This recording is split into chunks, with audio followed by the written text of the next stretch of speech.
Hello students, welcome back to my YouTube channel. I am hoping that you all are understanding Trigo very well with my videos. In the last video, we have completed our examples, and in the today's video, we are going to solve our exercise 9.1. Our exercise 9.1 first question is, a circus artist is climbing a 20-meter long rope which is tightly stretched and tied from the top of a vertical pole to the ground. उन्होंने क्या कहा है, एक circus का artist है जो कि क्या कर रहा है, एक रस्सी पर चल रहा है और वो जो रस्सी है वो एक पोल से बंधी हुई है जो कि हमारा ग्राउंड पे खड़ा हुआ है. जैसे लेट्स से ये एक पोल है जिससे एक रस्सी टाइटली बंधी हुई है और इस रस्सी के ऊपर वो आर्टिस्ट चल रहा है.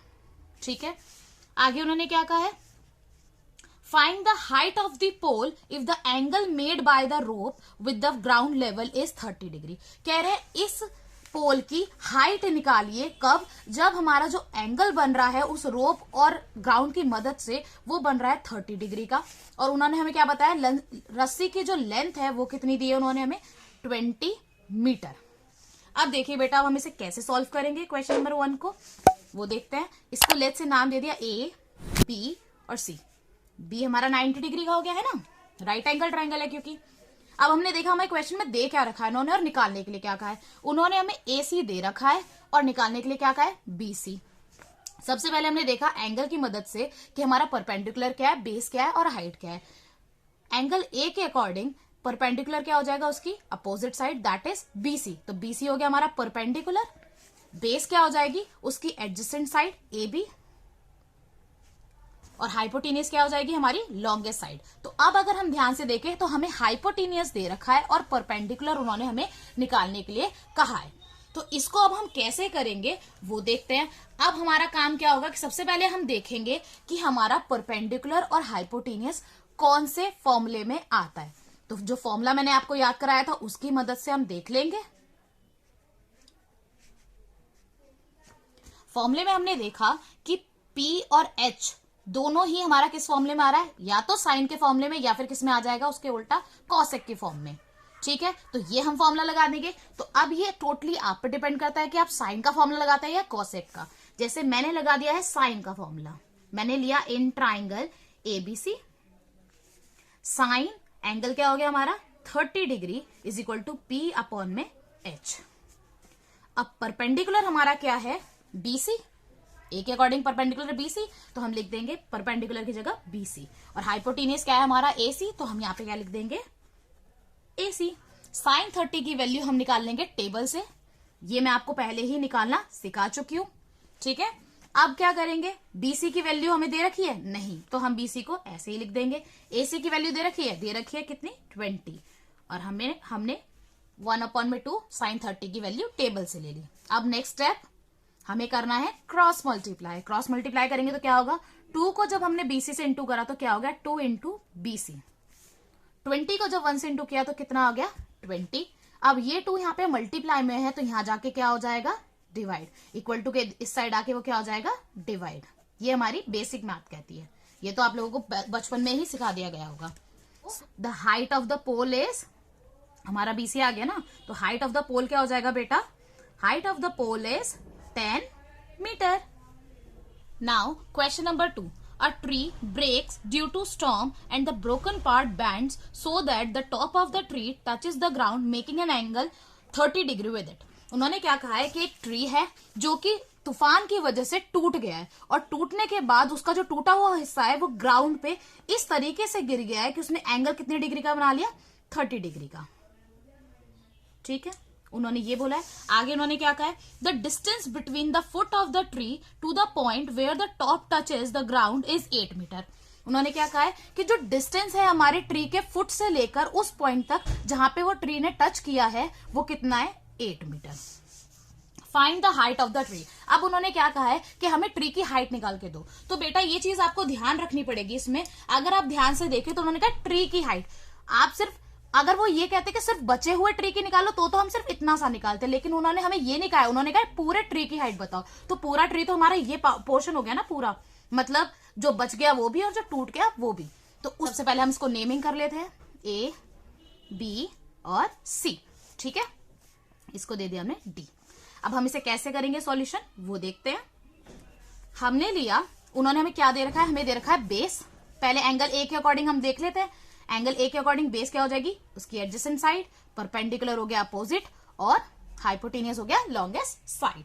अब सबसे पहले हम क्या करेंगे, इसके बेस की मदद से परपेंडिकुलर निकाल लेते हैं। हमने लिया in triangle A B C, ABC triangle ले लिया।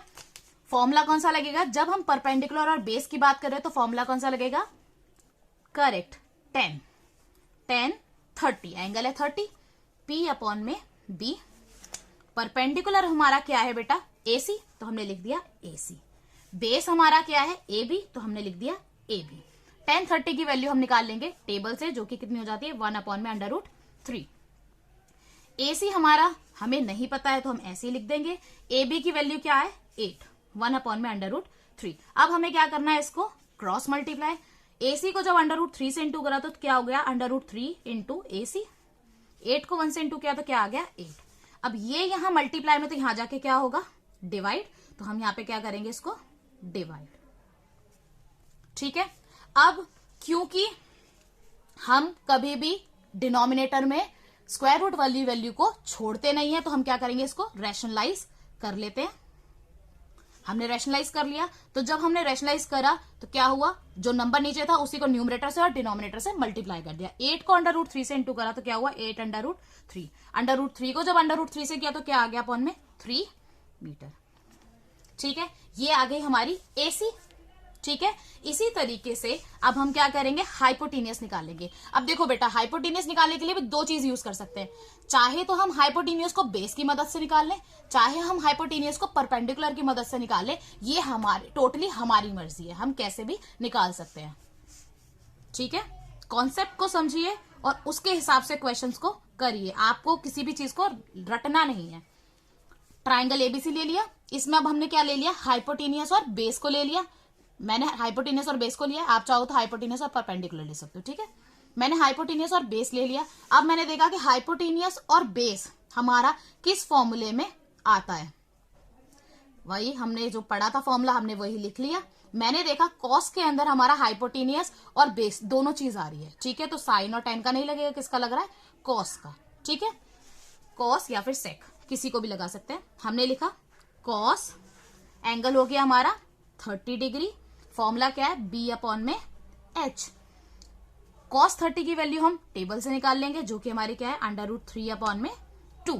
बेस हमारा क्या हो जाएगा B के अकॉर्डिंग AB, और हाइपोटेनियस क्या है हमारा BC, तो हमने लिख दिया BC। अब हम करेंगे इसको क्रॉस मल्टीप्लाई। अब हमने क्या करना है, पहले हमने वैल्यू पुट कर लेनी है, √3 अपॉन में 2।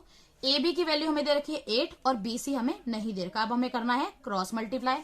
इसको जब हमने क्रॉस मल्टीप्लाई करा तो हमारा आंसर क्या आया, BC को जब √3 से किया तो क्या आया √3 इंटू BC। 2 को जब 8 से इंटू किया तो कितना आया 16। ठीक है, अब ये √3 यहाँ पे मल्टीप्लाई में, तो इक्वल टू के दूसरी साइड जाके क्या हो जाएगा डिवाइड। अगेन मैंने आपको कहा था कि डिनोमिनेटर में हम स्क्वायर रूट की वैल्यू नहीं छोड़ते, तो इसको क्या कर लेंगे रैशनलाइज। रैशनलाइज करने के लिए नीचे वाले डिनोमिनेटर को, नीचे वाले नंबर को न्यूमरेटर और डिनोमिनेटर से मल्टीप्लाई करेंगे। 16 को जब √3 से किया तो क्या आया 16 √3, और √3 को जब √3 से करा तो क्या आएगा आंसर 3। ये मैं आपको बता चुकी कैसे करते हैं मल्टीप्लाई। √3 इंटू √3, 3 3 जा 9, और 9 किसका स्क्वायर होता है 3 का, तो आंसर क्या आया 3। अब हमें उन्होंने क्या बोला था, हाइट ऑफ ट्री निकालने के लिए, तो हमने लिखा हाइट ऑफ ट्री इक्वल हो जाएगा किसके, AC प्लस BC। तो हमने लिखा AC प्लस BC है। AC की वैल्यू हमारी कितनी आई 8 √3 अपॉन में 3, प्लस BC की कितनी आई 16 √3 अपॉन में 3। अब हम इसको कैसे प्लस करेंगे, एलसीएम ले लिया, 3 आया, 8 √3 प्लस 16 √3। अगर आप ध्यान से देखें बेटा, तो क्योंकि ये भी √3 वाली वैल्यू और ये भी √3 वाली वैल्यू, तो हम इसको कर सकते हैं आराम से प्लस। 8 में जब 16 को प्लस करा तो कितना आया 24 √3, और अपॉन में हो गया 3। 24 √3 के मल्टीप्लाई में है, तो इसलिए हम इसको यहाँ पे काट भी सकते हैं। 3 1 3, 3 8 24। तो हाइट ऑफ ट्री हमारी कितनी आ गई 8 √3। ठीक है, now question number 3। A contractor plans to install 2 slides for the children to play in a park. उन्होंने क्या कहा है, एक कॉन्ट्रैक्टर ने ये प्लान किया है कि वो 2 स्लाइड्स लगाएगा. स्लाइड समझते हो, झूला. 2 झूले लगाएगा पार्क के अंदर बच्चों के खेलने के लिए. झूले कौन से, वो जो स्लाइड करने वाले झूले नहीं होते, उन झूलों की बात कर रहे हैं. For the children below the age of 5 years, she prefer to have a slide whose top is at height of 1.5 meter. उन्होंने क्या कहा कि जो 5 साल से नीचे के जो बच्चे हैं उसके लिए उन्होंने क्या कहा है कि ऐसा झूला लगाया जाएगा जिसकी हाइट जो है वो कितनी हो, 1.5 मीटर की हाइट हो और वहां से स्लाइड करा जाए. ठीक है, आगे उन्होंने क्या कहा है, and is inclined at an angle of 30 degree to the ground. और इसका जो एंगल बनेगा वो कितना बनेगा, 30 डिग्री. ग्राउंड की तरफ जो एंगल बना वो कितना बना, 30 degree. Whereas the elder children she wants to have a steep slide at a height of 3 meter. जबकि बड़े बच्चों के लिए उन्होंने क्या माना कि बड़े बच्चों के लिए हम क्या करेंगे, हाइट लेंगे हम 3 मीटर और वहां से हम स्लाइड बनाएंगे और इस तरीके से बनाएंगे कि जो हमारा एंगल बने ग्राउंड पे वो कितना बने, 60 degree. and inclined at an angle of 60 degree to the ground. What should be the length of the slide in each case? अब यहाँ पे देखो 2 केस हो गए. एक हो गया केस नंबर 1 बच्चों के लिए 5 साल से कम के, और एक हो गया केस नंबर 2 जहां पे आपके लिए बड़े बच्चों के लिए बात करी गई है. 2 केस हो गए. उन्होंने कहा दोनों ही केस में आपको क्या निकालना, लेंथ ऑफ स्लाइड, मतलब इसकी लेंथ निकालनी है. अब ये हम निकाल सकते हैं. कैसे निकालेंगे, पहले हम नेमिंग कर लेते हैं. ABC, दूसरे में नेमिंग कर ली PQR. ठीक है, अब हमने लिया सॉल्यूशन.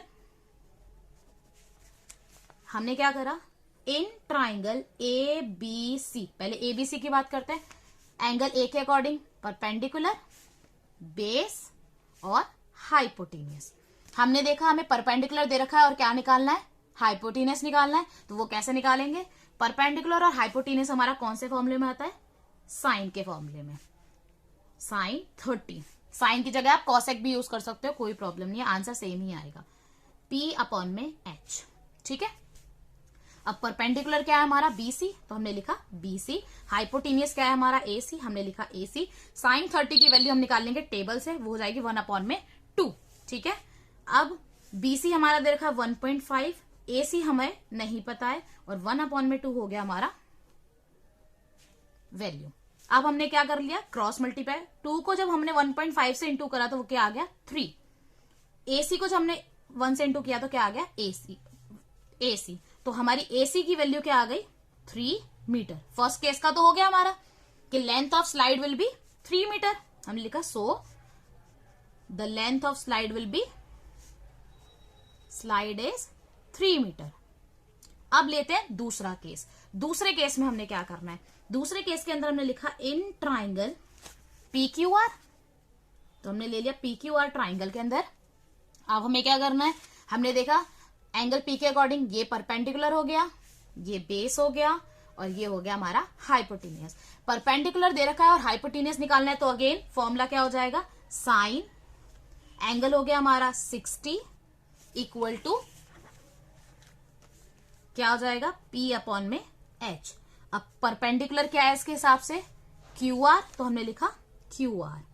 हाइपोटेनियस क्या है, PR, तो हमने लिखा PR. और साइन 60 की वैल्यू हम निकालेंगे टेबल से, जो कि है हमारी √3/2.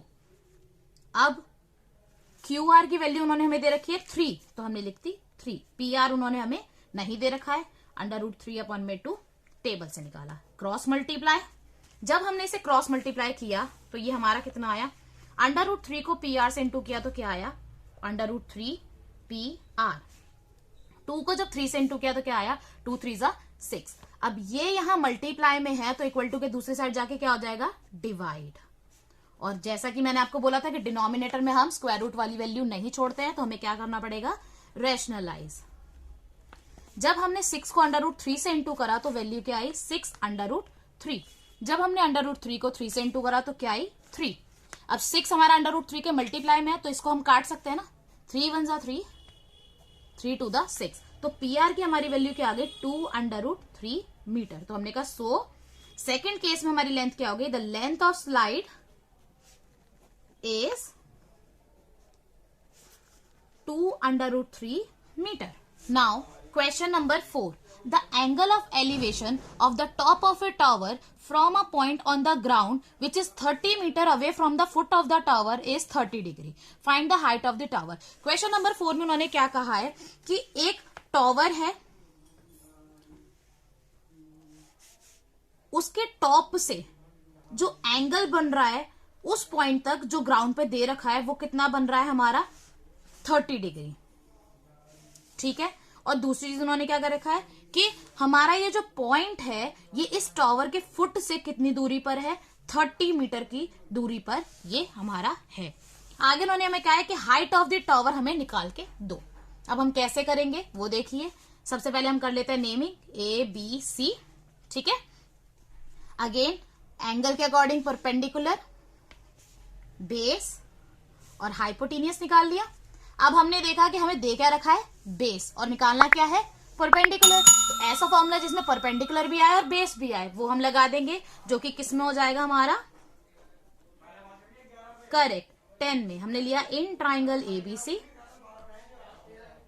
10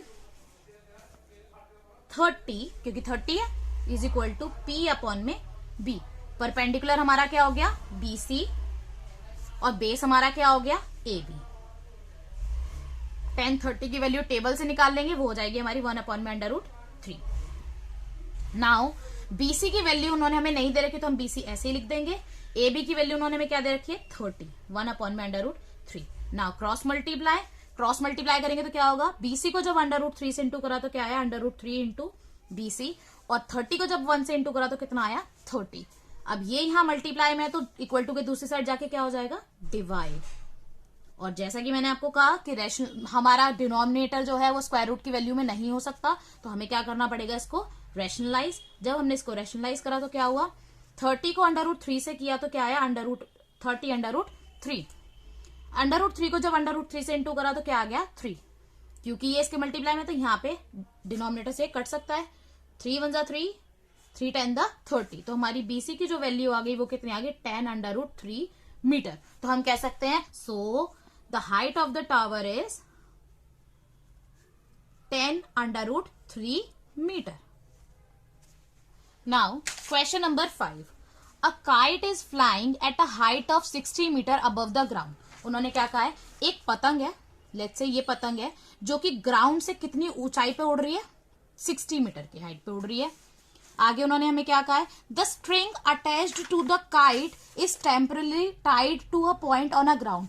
कह रहे हैं इस काइट से एक रस्सी बंधी हुई है, मतलब जो आप बोलते हो मांझा, वो मांझा एक पॉइंट पे बांध रखा है, जो कि ग्राउंड पे एक पॉइंट है उससे टाइटली बांध रखा है.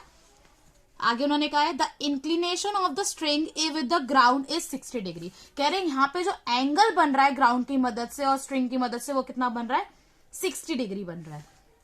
Find the length of the string assuming that there is no slack in the string. कह रहे हैं आपको यहाँ पे लेंथ ऑफ द स्ट्रिंग निकालनी है, मतलब ये जो मांझा है, ये जो रस्सी है, इसका आपको क्या निकालना है, लेंथ. ठीक है. अब सबसे पहले हम कर लेते हैं इसकी नेमिंग A, B और C. ठीक है. अब हमने देखा कि हमें निकालना क्या है, AC, और हमें दे क्या रखा है, BC. एंगल A के अकॉर्डिंग परपेंडिकुलर, बेस और हाइपोटेनियस लिख लिया.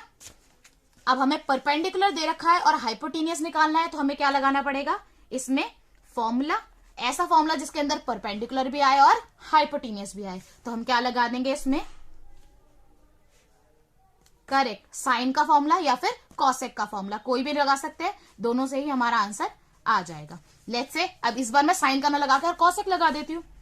मैंने लगाया कॉसेक, एंगल क्या है, 60 डिग्री, इज इक्वल टू क्या हो जाएगा, H अपॉन में P. ठीक है. कॉसेक 60 की वैल्यू हम क्या निकालेंगे, टेबल से. कॉसेक 60 की वैल्यू अब हमने टेबल से निकाली तो हमारी क्या गई, 2 अपॉन में √3. ठीक है.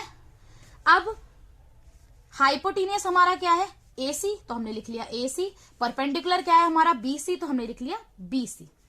परपेंडिकुलर BC है, BC की वैल्यू उन्होंने हमें दे रखी है 60, वो हमने लिख ली. AC उन्होंने हमें नहीं दे रखा है, और 2 अपॉन में √3 टेबल से निकाला. क्रॉस मल्टीप्लाई किया तो क्या हुआ, AC को जब हमने √3 से किया तो क्या आया, √3 इंटू AC. 60 को जब 2 से किया तो कितना आया 120, है ना। अब ये यहां मल्टीप्लाई में है तो इक्वल टू के दूसरी साइड जाके क्या हो जाएगा डिवाइड। अब डिनोमिनेटर में क्या है हमारा स्क्वायर रूट का नंबर जो कि नहीं छोड़ सकते, तो क्या करना पड़ेगा रैशनलाइज। रैशनलाइज किया 120 को जब अंडर रूट 3 से मल्टीप्लाई किया तो क्या आया 120 अंडर रूट में 3। अंडर रूट 3 को जब अंडर रूट 3 से किया तो क्या आया 3। 3 के टेबल में 120 भी आता है तो इसको हम काट सकते हैं। 3 1 3, 3 4 12 और 0, ठीक है। तो हमारा इसका आंसर क्या आ गया 40 under root 3 meter. Okay, now question number 6। A 1.5 meter tall boy is standing at some distance from a 30 meter tall building. उन्होंने हमें क्या कहा है कि एक 30 मीटर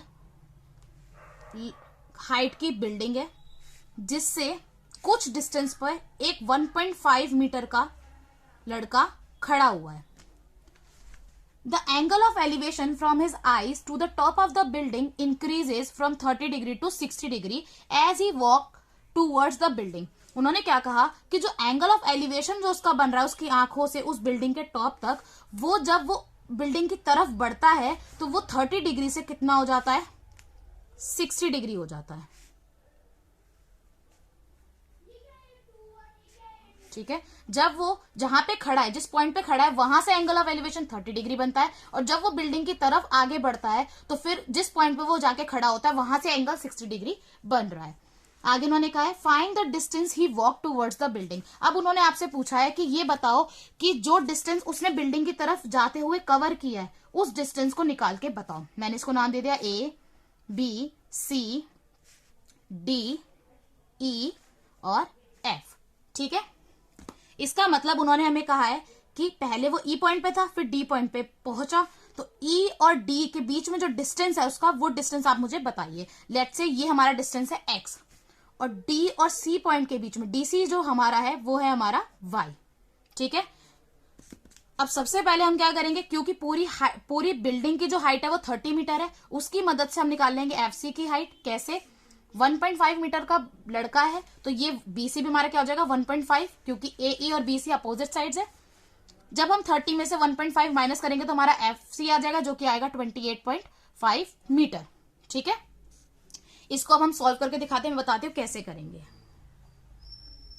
हमने क्या किया, सबसे हमने पहले लिखा let ED is equal to X and DC is equal to Y। हमने ये लिख लिया कि ED हमारा X और DC Y है। फिर हमने लिखा FC equal to FB minus BC। FC निकालने के लिए हमें क्या करना पड़ेगा, FB में से BC को माइनस करना पड़ेगा। अब ये BC हमने कैसे निकाला था कि AE इक्वल है BC के, जो कि इक्वल हो गया 1.5 मीटर के, ठीक है। FB की हमारी वैल्यू क्या थी 30, क्योंकि पूरी हाइट जो थी 30 थी, उसमें से BC हमारा कितना आया था 1.5 मीटर, माइनस किया तो कितना आ गया 28.5 मीटर। तो ये आ गई हमारी FC की वैल्यू, ठीक है। अब हमें दिख रहे हैं दो ट्राइंगल, एक दिख रहा है FDC और एक दिख रहा है FEC। दोनों की मदद से हम सॉल्व करेंगे। हमने लिया इन ट्राइंगल FDC। FDC के अकॉर्डिंग देखें तो ये हो गया हमारा परपेंडिकुलर एंगल D के अकॉर्डिंग, और ये हो गया हमारा बेस। परपेंडिकुलर और बेस कौन से फॉर्मूले में आता है वो हम लगा देंगे, वो होता है हमारा 10।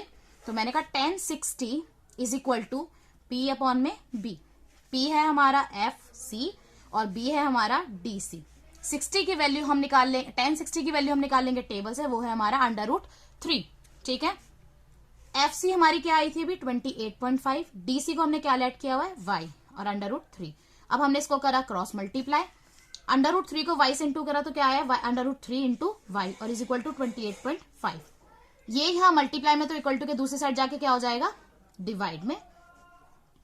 अब डिनोमिनेटर में हम स्क्वायर रूट वाली वैल्यू नहीं छोड़ते तो हम इसको कर देंगे रैशनलाइज। जब हमने इसने रैशनलाइज करा तो क्या हो गया 28.5 को अंडर रूट 3 से इंटू किया तो क्या आया 28.5 इंटू अंडर रूट 3 अपॉन में अंडर रूट 3 को अंडर रूट 3 से किया तो क्या आया 3।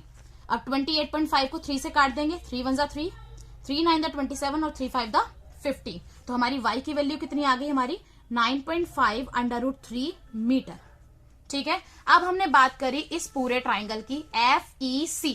हमने लिया in triangle E C. Again perpendicular और बेस की बात करें तो फॉर्मूला क्या लग जाएगा, टेन, एंगल क्या है हमारा 30 डिग्री, तो हम लिखेंगे 30 is equal to p upon में बी। 10 30 की वैल्यू निकालेंगे टेबल से, जो कि है 1/√3।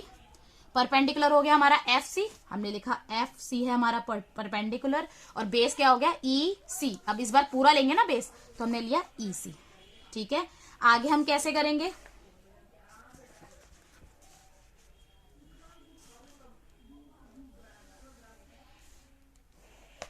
आगे हम कैसे करेंगे, 1/√3 तो ऐसे लिख लेंगे जो हमने निकाली। एफ सी की वैल्यू हमारी कितनी आई थी 28.5, तो हमने 28.5 लिख लिया।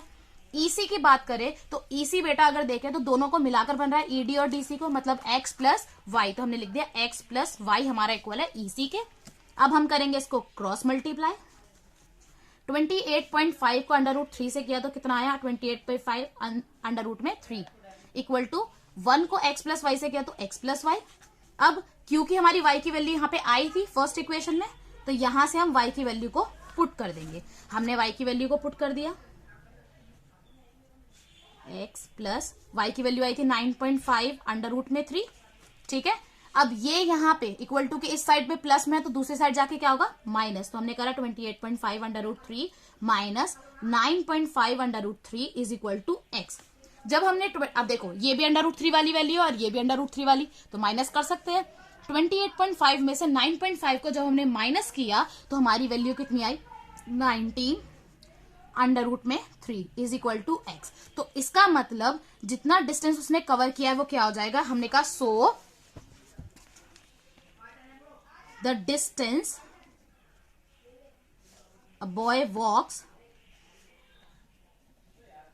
टूवर्ड्स बिल्डिंग इज कितना हो गया हमारा 19 √3 मीटर। मतलब जितना डिस्टेंस उस बच्चे ने बिल्डिंग की तरफ बढ़ा वो कितना हो गया 19 √3 मीटर। ठीक है, now question number 7, from a point on the ground the angle of elevation of the bottom and the top of a transmission tower fixed at the top of 20 meter high building are 45 degree and 60 degree respectively, find the height of the tower. उन्होंने हमें question number 7 में क्या कहा है कि एक building है कितने मीटर की, एक बिल्डिंग है 20 मीटर हाइट की, उस बिल्डिंग के ऊपर एक ट्रांसमिशन टावर लगा हुआ है। ठीक है, उस बिल्डिंग के ऊपर एक ट्रांसमिशन टावर लगा हुआ है, उस टावर के बॉटम से और उस टावर के टॉप से दो एंगल ऑफ एलिवेशन बन रहे हैं। वो क्या बन रहा है हमारा, एक बन रहा है 45 डिग्री और दूसरा जो एंगल ऑफ एलिवेशन बन रहा है वो क्या बन रहा है हमारा 60 डिग्री। ठीक है, आगे उन्होंने हमें क्या बोला है, हाइट ऑफ द टावर निकालो। कह रहे हैं इस टावर की हाइट निकालो, मतलब ये वाला पोर्शन निकालो। ठीक है, पहले नेमिंग कर लेते हैं ए बी सी डी। ठीक है, ये हमने कर ली नेमिंग। अब हम कैसे निकालेंगे, हमने देखा हमें क्या क्या दे रखा है। उन्होंने हमें AC दे रखा है और उन्होंने हमें बोला DC निकालो।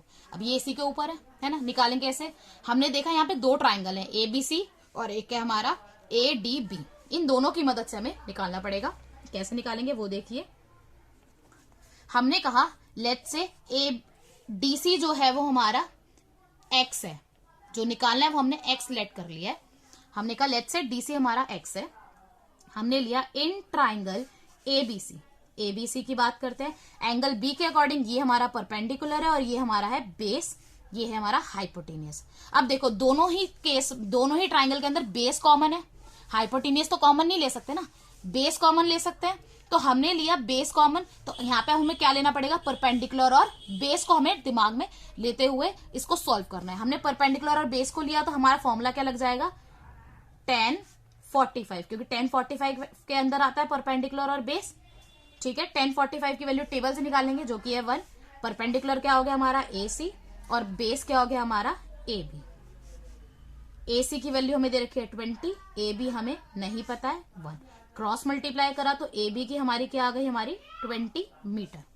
ठीक है, तो AB आ गया हमारा 20 मीटर, ये आ गया हमारा 20 मीटर। अब ले लेते हैं ये पूरा ट्राइंगल। हमने कहा इन ट्राइंगल ABD की बात करते हैं।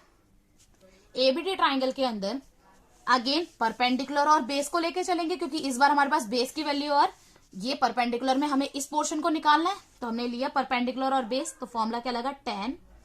अगेन एंगल क्या हो गया बड़े वाले के हिसाब से 60 डिग्री, परपेंडिकुलर अपॉन में बेस, परपेंडिकुलर क्या हो गया इस बार बेटा, परपेंडिकुलर हो गया ये हमारा पूरा एडी, और बेस हमारा क्या है एबी। 1060 की वैल्यू हम निकाल लेंगे टेबल से, जो कि हमारी √3। अब AB की वैल्यू भी हमारी क्या आई थी 20, तो लिख लिया हमने। AD को अगर हम देखें तो हम इसको कैसे लिखेंगे, AD किसको मिलाकर बना है, इस 20 मीटर को और x को मिलाकर बना है, तो हम लिख सकते हैं 20 प्लस x हमारा इक्वल है AD के, इक्वल टू √3। अब हमें करना है इसको क्रॉस मल्टीप्लाई। 20 को जब √3 से किया मल्टीप्लाई तो कितना आया 20 √3। 20 प्लस एक्स को 1 से करेंगे तो कितना हो जाएगा 20 प्लस एक्स। अब ये हमारे इक्वल टू के इधर की साइड प्लस में, तो दूसरी साइड जाके क्या होगा माइनस, तो हमने इसको करा minus 20 √3 minus 20 is equal to x. अब कैसे होगा, क्योंकि ये √3 वाला और ये एक नॉर्मल नंबर है तो हम माइनस तो नहीं कर सकते, हम क्या निकालेंगे इसमें कॉमन।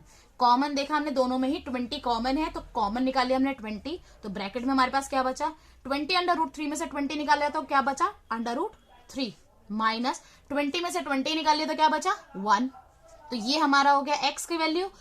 अब √3 की वैल्यू हमें पता है वो क्या होती है 1.732, उसकी हमने वैल्यू पुट कर दी -1। जब हमने इसे माइनस किया तो कितना आया 1.732 में से 1 को माइनस कर दिया तो क्या आ गया 0.732। अब 20 को जब हम इससे मल्टीप्लाई करेंगे तो हमारी आंसर क्या आएगा 14.64 मीटर। तो हमारी x की वैल्यू क्या हो गई 14.64 मीटर, मतलब हम लिखेंगे height of tower, so height of transmission tower is 14.64 meter. Now question number 8, a statue 1.6 meter tall stands on the top of the pedestal. उन्होंने क्या कहा है कि एक पेडेस्टल है, उसके ऊपर एक 1.6 मीटर का स्टैचू लगा रखा है, खड़ा हुआ है। From a point on the ground the angle of elevation of the top of the statue is 60 degree. कह रहे हैं एक जो पॉइंट है हमारा ग्राउंड पे, उस पॉइंट से उस टॉप तक जो एंगल ऑफ एलिवेशन बन रहा है वो हमारा कितना बन रहा है 60 डिग्री बन रहा है, ठीक है, स्टैचू के टॉप तक। आगे उन्होंने हमें क्या बोला है, and from the same point the angle of elevation the top of the pedestal is 45 degree. कह रहे इस सेम पॉइंट से जो हमारा पेडेस्टल का टॉप पॉइंट है वहां से जो एंगल बन रहा है वो कितना बन रहा है हमारा 45 डिग्री।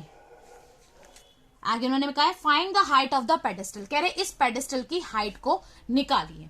अब हम ये कैसे निकालेंगे, पहले हमने इसको नाम दे दिया P, Q, R और S, ठीक है। अब बेटा सबसे पहले हमने देखा हमें दे क्या रखा है, उन्होंने हमें RS दे रखा है और QR निकालने के लिए कह रहे हैं। हमें यहाँ पे दो ट्राइंगल दिख रहे हैं, एक दिख रहा है PQR और एक दिख रहा है PQS। दोनों में ही अगर हम देखें तो कॉमन हमारा क्या जा रहा है PQ, है ना, तो हमें PQ तो लेना ही पड़ेगा। PQ के को ध्यान में रखते हुए हम इस क्वेश्चन को सॉल्व करेंगे। अब कैसे करेंगे वो देखिए, हमने यहाँ पे लेट कर लिया, लेट PQ जो है वो हमारा हमने x लेट कर लिया, PQ is equal to x, और QR हमने लेट कर लिया h, ठीक है। अब हमने लिया in triangle PQR, in triangle PQR, इसके P के अकॉर्डिंग हमारा परपेंडिकुलर हो जाएगा ये, बेस हो जाएगा ये। परपेंडिकुलर और बेस को अगर हम देखें तो परपेंडिकुलर और बेस कौन से फॉर्मूले में आता है, हमारा आता है tan के फॉर्मूले में, tan के फॉर्मूले में, तो हमने लिखा tan 45 is equal to P upon में भी, तो परपेंडिकुलर हो गया QR और बेस हो गया PQ।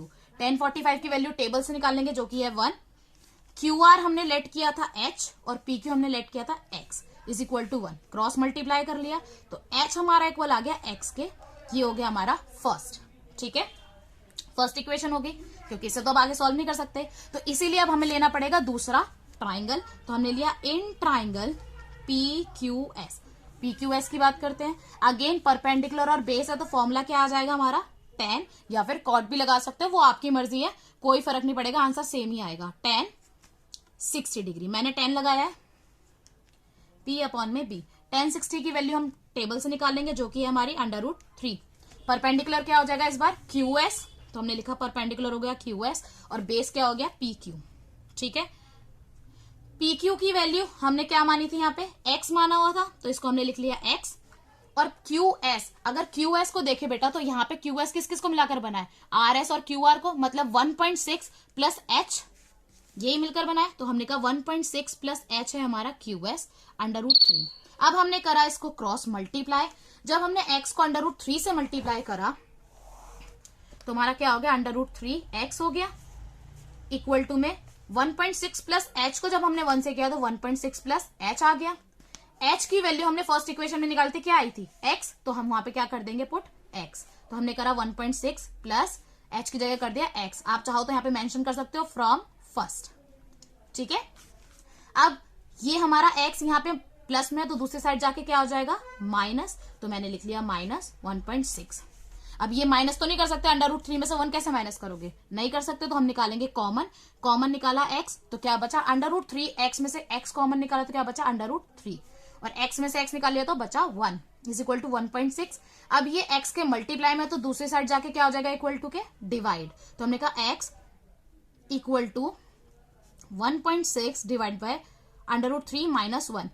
मैंने आपको बताया था कि डिनोमिनेटर में जो भी हमारा स्क्वायर रूट में वैल्यू होती है उसको हम नहीं छोड़ते, तो हमें क्या करना पड़ेगा, इसको रैशनलाइज। इसको रैशनलाइज कैसे करेंगे, पहले करेंगे साइन चेंज, तो √3 माइनस 1 का क्या कर देंगे, √3 प्लस 1, और उसको करेंगे हम न्यूमरेटर से भी मल्टीप्लाई और डिनोमिनेटर से भी मल्टीप्लाई।